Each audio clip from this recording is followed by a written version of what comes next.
দাদা আজকে ভিডিও করব না, বেসবল ঠুকাবো। কিসের নিগা? আমি আবার বেসবল ঠুকাবো। ভিডিও করি আগে। না না না না আমি বেসবল ঠুকাবো। বেসবল ট্রাইতে হবে। হ্যাঁ চল আজকে সবাইরে এটা দেখাবো। হ্যাঁ আসেন। অনেক কি বেসবল পাওয়া যাবে? হ্যাঁ মেলা। কোথায় দেখি?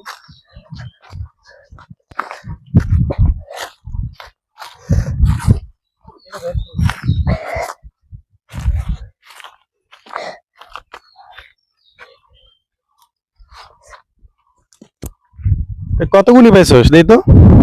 ওরে বাবা এটা অনেকগুলি।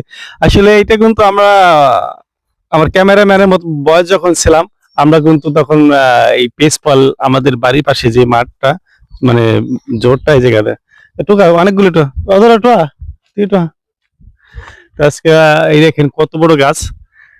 তো আমার এই ভিডিও যারা দেশের বাইরে বা দেশে দেখবেন দেখলেই যে ছোটবেলার যে স্মৃতিগুলো মনে পড়ে যাবে, কারণ আমরা আমাদের বয়সে যারা এক যুগে আমরা ছিলাম অনেক অনেক পিসফল খাইছি এই সেই এই দেবদুন গাছ দিয়ে ও যে মাথায় পিসফল পেরে পেরে খাইছি। তো অনেক পিসফল গাছে হয়তো আমার ক্যামেরা এতটা ভালো না আসতেছে না, তো আমার ক্যামেরাম্যান কত করে রয়েছে কতগুলি? একটা তো খাওয়া চলো দেখি দি, না চললে কেমনে বুঝবে রে কেমন কি দেখি। ও কালো হয়ে গেছে, নষ্ট হয়ে গেছে ভাই। না এরকমই না? এটাই আটি।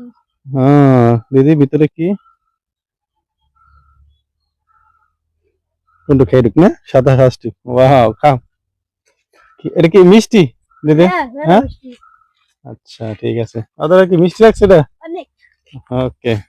আসলে ছোটবেলার স্মৃতিগুলি মনে পড়ে গেল সেই এই জায়গা অনেক মানে বহু বছরই বলা লাগবে পর এই জায়গা আসলাম আজকে এই বিদায় আমাদের বিদায় বলি এই জায়গা। তো সবাই ভালো থাকবেন সুস্থ থাকবেন এই পর্যন্ত।